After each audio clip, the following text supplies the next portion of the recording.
stop the funeral. She's not dead. Where am I? What happened? Oh my God, she's alive. It's a miracle. The coffin jerks. Not enough for gasps. Not enough for screams. Just enough for a man standing too close to notice the lid tremble like it's breathing. Elijah Cross freezes with a trash bag half open. His yellow gloves stretched tight around plastic that smells like rain and flowers and money. The graveyard is silent in a way that feels staged, like someone pressed pause on life. Rows of white chairs sit perfect. Black suits stand straight. No one moves. The pastor's voice rolls on, smooth and distant, words floating over polished shoes and fresh grass. Elijah's eyes stay locked on the dark wood box sinking inches lower on its straps. The billionaire in the box is supposed to be gone. Zaria Holloway, a woman whose face once filled screens and boardrooms. Now she lies still beneath glass and velvet. Except still doesn't look right. Elijah steps closer without thinking. His boots crunch gravel too loud in the quiet.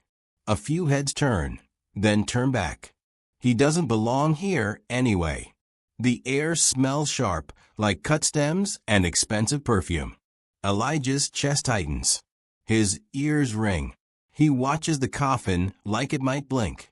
The pastor pauses, annoyed, then keeps going. The straps creak. The box lowers another inch. Elijah's mouth opens. No sound comes out.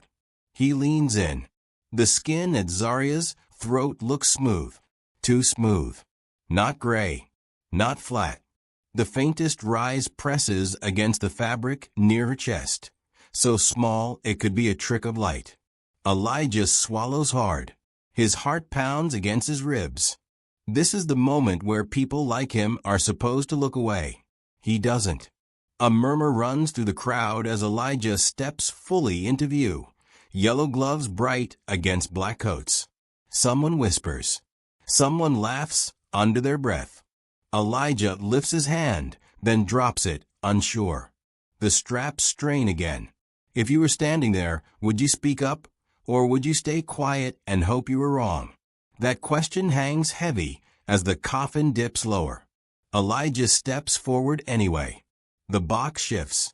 And this time, he knows he didn't imagine it. Elijah stares down at the face behind the glass as the world blurs at the edges. Sound drains away. The pastor's voice fades. The soft sobs disappear.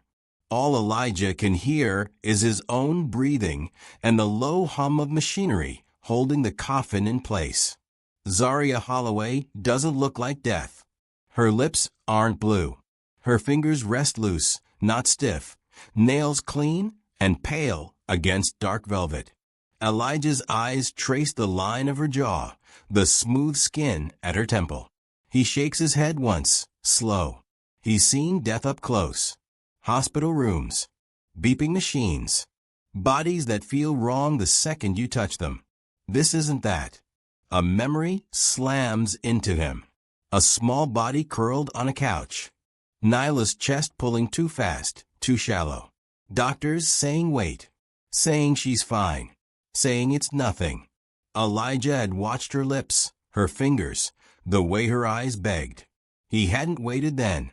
He won't wait now. The straps groan as the coffin drops another inch. Elijah bends closer, close enough that his breath fogs the glass.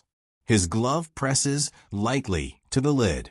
He feels warmth, real warmth. His stomach twists. No, he whispers, barely louder than the wind. The crowd shifts. Someone clears their throat. Phones come out quick and sneaky. A woman in the front row frowns. A man checks his watch. Elijah watches Zaria's chest. Nothing. Then, a tiny rise. A fall. His breath catches. His skin prickles. His pulse roars in his ears. She's breathing, he whispers. The words scare him. He doesn't want them to be true. He wants to be wrong and invisible and done with this job. But the coffin trembles again, so slight it feels cruel. Zaria's eyelashes flick. Once. Elijah straightens fast, heart slamming. He looks around, searching faces. No one else sees it. No one is watching the right place. The straps creak again. The pastor lifts his hand to finish. Elijah steps forward and opens his mouth. She's not dead. The words tear through the quiet like glass breaking. Heads snap around. The pastor freezes mid-sentence. A ripple of disbelief rolls through the crowd, sharp and annoyed. "What?" someone says. Elijah doesn't stop. He steps closer to the coffin, voice louder now. "She's breathing. I saw it." A few laughs pop up, short and uncomfortable. A man in a black coat shakes his head. A woman scoffs. Someone mutters about security. Elijah feels every eye on him. His uniform screams out of place. Yellow gloves. Scuffed boots. He knows how he looks to them. He knows what they see. A tall man steps forward from the front row. Clean suit. Calm smile. Marcus Langston. The lawyer. The fixer. The one who speaks when power doesn't want to raise its voice. "This is a difficult day," Marcus says smoothly. "Let's not turn it into a scene." Elijah meets his eyes. There's no warmth there, just control. "She moved," Elijah says. "She's alive." Marcus's smile tightens. He leans in close, lowering his voice. "You're mistaken. Walk away now." Something in that tone chills Elijah. Not anger. Fear. Real fear. Security edges closer. Hands hover near arms. The crowd murmurs, "Split now." Phones rise higher. Whispers buzz. Elijah looks back at the coffin. The straps strain again. The box dips. He steps past security before anyone can grab him. "Don't," Marcus snaps, sharp now. Elijah reaches out.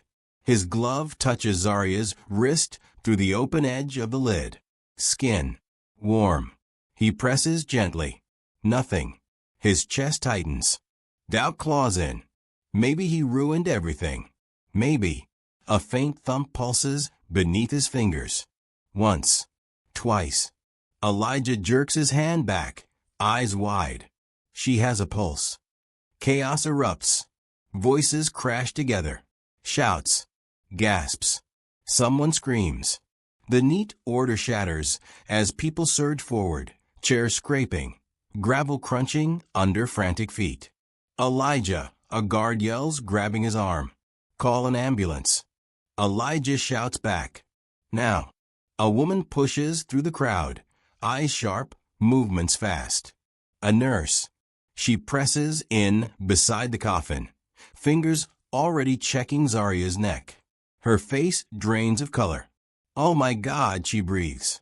The straps freeze. The coffin stops lowering. "She's alive," the nurse says louder. "Barely, but alive." The words slam into the crowd. Phones rise higher. Someone cries. Someone laughs in shock.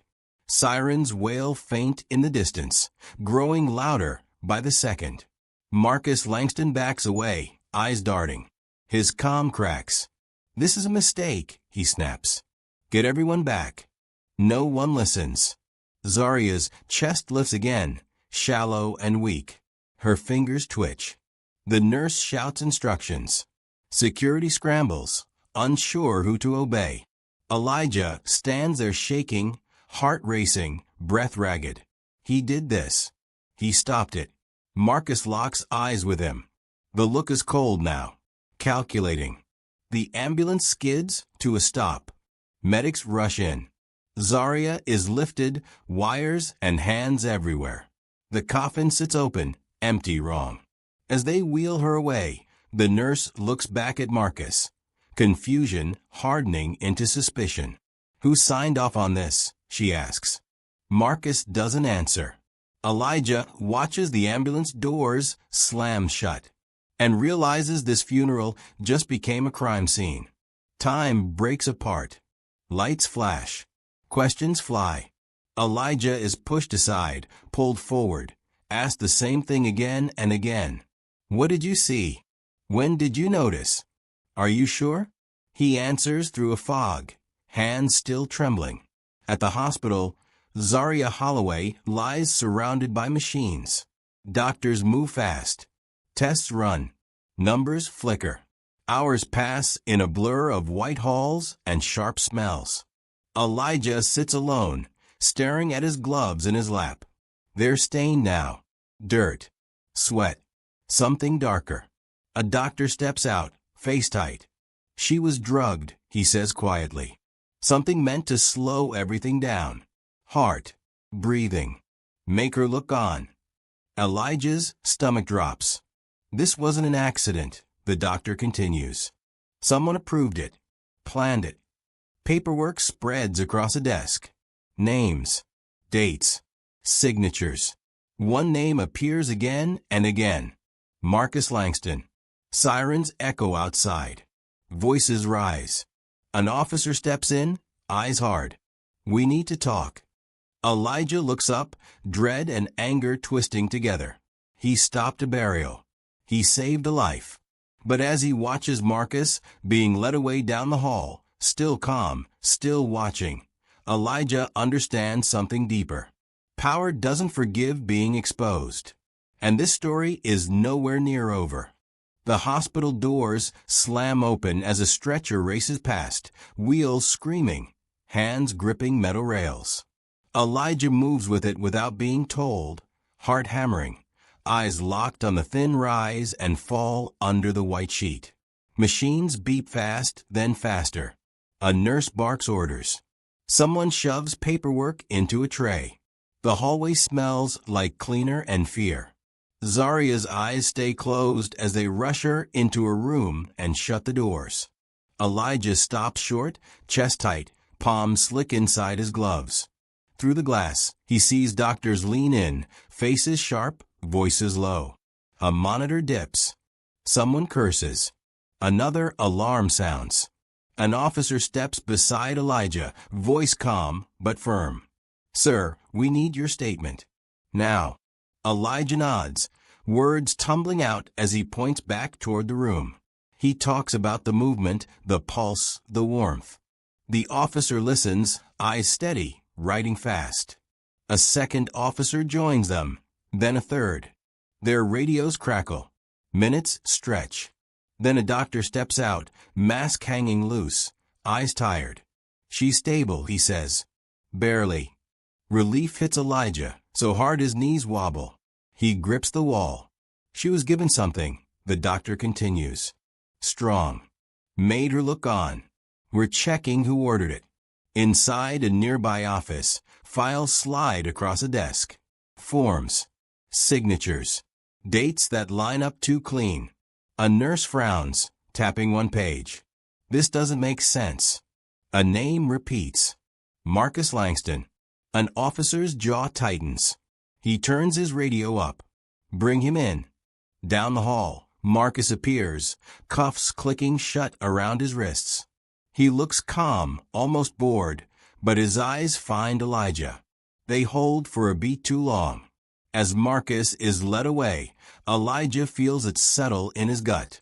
Saving her was the first shock. What comes next will hurt more. Stay with this story. What would you do if telling the truth put a target on your back? Cameras flash like lightning. Elijah shields his face as microphones push in, voices stacking over each other. Did you know her? Why did you step in? How does it feel to be a hero? He blinks, stunned, as someone hands him a coffee he didn't ask for. His phone buzzes nonstop. Alerts. Messages. His name everywhere. By morning, headlines stretch across screens. A janitor. A billionaire. A stopped funeral. At home, his daughter Nyla watches him from the couch, eyes wide. Daddy, she says softly. Are you in trouble? He kneels, forcing a smile. No, baby. I did the right thing. Money pours in from strangers. Bills vanish. Nyla's school fees clear. For the first time in years, Elijah breathes without counting dollars. Reporters camp outside. Neighbors wave. People clap, when he walks by. But the noise never stops. A black sedan idles across the street one night. Too long. The driver doesn't get out. Another car circles the block twice. A man with a cap snaps a photo of the building, then disappears. Elijah locks the door, heart racing. He checks the windows, pulls the blinds. On TV, a lawyer talks about delays, about mistakes, about how things aren't what they seem. Marcus's name comes up again, followed by careful words and softer tones. Power doesn't yell. It waits. Elijah holds Nyla close as she sleeps, listening to sounds outside that don't belong. The cheers feel far away now. If you're still watching, ask yourself, does fame protect you, or does it paint you? The knock on the door comes just after midnight. The envelope slides under the door with a soft scrape. Elijah freezes. The knock is gone. Silence fills the apartment, thick and heavy. He waits, counting breaths, then steps forward. The envelope is plain. No stamp. No return name. He picks it up, finger stiff, and opens it. A photo slips out. Nyla, outside her school, laughing. Taken today. His stomach drops. His chest burns. He looks around, suddenly sure every shadow is watching. A note follows, folded neat. You should have stayed invisible. Elijah's hands shake. He locks every window, every latch. He pulls Nyla into his room and sits on the floor until morning, eyes open, listening. The next day, the news shifts tone. Questions appear. Doubts. Old stories surface. People argue online. Some call him brave. Others call him a liar.